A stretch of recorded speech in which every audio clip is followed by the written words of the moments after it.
Monsieur Jouannet, la tradition est-elle incompatible avec la modernité?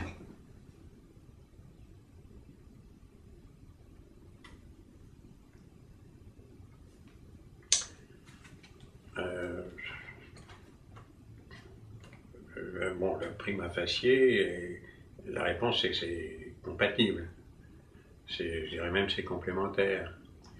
En ce sens que penser le futur en faisant abstraction du passé peut conduire à de graves erreurs. On l'a évoqué tout à l'heure. Donc la tradition, est-ce que c'est uniquement le passé ou est-ce que c'est un passé qu'on maintient vivant? La tradition culturelle, c'est pas le passé, c'est quelque chose qui reste. C'est un peu comme la samba au Brésil. c'est de naissance. Alors dire que c'est des traditions, oui. Et est-ce que la question c'est si la tradition est compatible avec la modernité? Avec la modernité. Ça me fait toujours drôle quand on parle de modernité parce que, je sais pas, on serait en 1815 et vous parliez de la modernité, c'est devenu la tradition, c'est devenu le passé. Comme on parle de l'art contemporain, il est contemporain combien de temps? Donc, pour revenir plus sérieusement à la question, bon, je vais répondre une réponse banale, c'est qu'on ne peut pas construire le futur en faisant totalement abstraction du passé, sinon on commet des erreurs. Et pris en ce sens-là, c'est non seulement compatible, mais c'est souhaitable. Est-ce que vous pensez par exemple que le Japon en est un bon exemple avec leur culture traditionnelle et leur super modernité? Ah non, c'est une question piège là. Je ne connais pas suffisamment le Japon. Par exemple en Amérique du Sud, que vous connaissez mieux, est-ce que vous pensez que les traditions qu'ils ont là-bas, qui sont des fois millénaires, des fois centenaires, selon les arrivées, avec la modernité qui est en train de s'installer dans le monde aujourd'hui, on se rend compte qu'ils ont énormément de potentiel. Et comment vous le voyez là? Si je pense à la Nouvelle-Calédonie, par exemple, la population kanak, elle a plutôt régressé de la modernité, parce que le développement de l'alcool, c'est quand même terrible.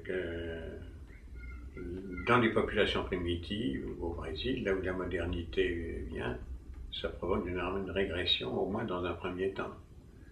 Alors qu'après, il y a une élite qui prenne en charge le destin sans opprimer ses compatriotes, oui, ça doit se produire.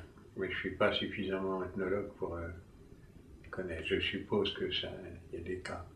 Maintenant, où est la règle ou l'exception, c'est toujours le même problème. Et dans les démocraties occidentales, comment voyez-vous nos grandes histoires, l'Italie, la France, on a des histoires millénaires aussi, et on avance vers une modernité qui nous affole de plus en plus? Je ne sais pas, vous poserez la question dans 20 ou 30 ans. Je pense qu'effectivement, cette modernité est un peu régressive, pour un mot qui m'est cher.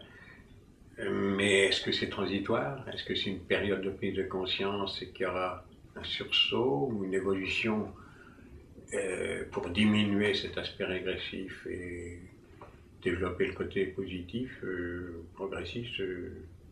C'est une hypothèse dans laquelle je fonde quelque espoir, mais pas de certitude. Et par exemple, au niveau de la médecine, comment voyez-vous ça? C'est-à-dire qu'aujourd'hui, on a une médecine moderne qui est mécaniquement dans l'urgence fabuleuse, mais qui pourtant dénigre complètement l'humanisme de l'individu. Complètement. Pas complètement, mais bon, les gens sont soignés à l'urgence de façon extraordinaire et souvent renvoyés à la maison et il n'y a pas du tout de suivi particulier en fait. Il faut vraiment que le patient fasse un effort. Vous n'avez pas assez voyagé. Hein. Moi je ne sais pas, mais être malade au Congo ou au Guatemala, c'est quand même plus compliqué que d'être malade ici. Absolument d'accord, surtout pour l'urgence. Mais ensuite, une fois que c'est fait, les patients ne sont pas vraiment pris en compte par cette médecine cartésienne. Moi, enfin, Donc, on le dit peut-être à tort, mais qu'on est quand même doté en France d'un des meilleurs systèmes de santé. Je le crois, moi. Ma femme était médecin. J'ai beaucoup d'amis qui travaillent dans les hôpitaux. Il y a de grosses critiques sur le manque de moyens, sur la privatisation des soins. Bon, c'est un débat politique, il faut se battre contre.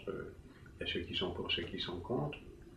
Mais ma sous-question, c'est que la médecine moderne est exceptionnelle au niveau de l'urgence, mais que par contre, au niveau de la tradition, on va dire, on voit des anciens qui meurent seuls chez eux, on voit des gens qui sont... Oui, mais ça, c'est pas lié à l'évolution des techniques médicales, c'est que le lien social se détériore. N'est-ce pas dû à la modernité? C'est dû aussi au fait que, mais là, une question un peu taboue, mais qui me préoccupe beaucoup parce que j'ai 12 petits-enfants, c'est que plus la médecine progresse, plus on vieillit, plus on meurt tard. Et comment on va arriver? C'est tout le débat actuellement sur les retraites et sur la dépendance, mais moi j'ai une retraite très confortable puisque j'étais avant de devenir extrême, je ne trouverais pas choquant qu'on me taxe, qu'il y ait une... Je connais mal le projet LU1, mais ce que j'ai quand même compris, c'est qu'il faudrait que ce soit égal pour tout le monde et donc que les plus riches versent plus au pot que les autres. Voilà. Et ça n'a pas l'air d'en prendre le chemin. Mais c'est un des problèmes majeurs de cette médecine dont vous parlez, c'est qu'on est de plus en plus... moi je vois, on est 5, 6 garçons et filles, je suis le plus jeune et tous les autres sont vivants et vous imaginez quel âge. Et est-ce que ça va durer? Alors quand j'invite à déjeuner mes petits-enfants, je me dis mais comment? Puis les petits-enfants des petits-enfants, il faut raisonner sur 20 siècles, il ne faut pas raisonner... Donc moi je n'ai pas trop de critiques à faire, bon il y a peut-être du manque de suivi, et encore que depuis 10 ans l'aide aux personnes a pris un essor considérable, avec le CESU c'est quelque chose d'extraordinaire, ça se développe d'ailleurs, c'est devenu un marché du travail. Absolument, mais cette modernité amène tout à être un business. Et non pas forcément un lien qui pourrait être... Vous globalisez trop là, tout. Non. Qu'est-ce qui ne s'achète plus aujourd'hui? Écoutez, c'est quand même normal qu'on passe de l'état purement caritatif. Je me souviens quand j'étais jeune et boy scout, on devait faire nos BA, ce que je ne regrette pas. Et on avait... rotation, on allait visiter des personnes très âgées, isolées. Bon, oui, c'était... Maintenant, le problème a pris une telle ampleur que c'est devenu un métier. Et je pense d'ailleurs que l'accompagnement est meilleur que quand c'est purement caritatif. Et donc, alors on peut dire c'est une marchandisation, non, il faut bien payer les gens, hein. C'est comme les gardes d'enfants. Non, moi ça ne me choque pas. Ce qui est choquant, c'est l'industrie pharmaceutique, oui, ça c'est clair. Le scandale des génériques, et encore que ça s'est amélioré. Et le déséquilibre provoqué par les laboratoires sur la diffusion des médicaments dans le monde, parce que là c'est le marché. Mais sur l'aide aux personnes, moi je trouve que se développe le marché, pour employer le mot du travail, de l'aide aux personnes, c'est plutôt un progrès social, oui. D'ailleurs, je pense qu'on pourrait comparer le problème des groupes pharmaceutiques ni à une modernité ni à une tradition, mais à une guerre de domination, quoi. C'est des seigneurs de guerre qui font... c'est comme Monsanto, c'est comme... Oui. On aurait pu retrouver ça... C'est ce que j'ai bien vu en Haïti, dans des ONG qui commencent à progresser, c'est que...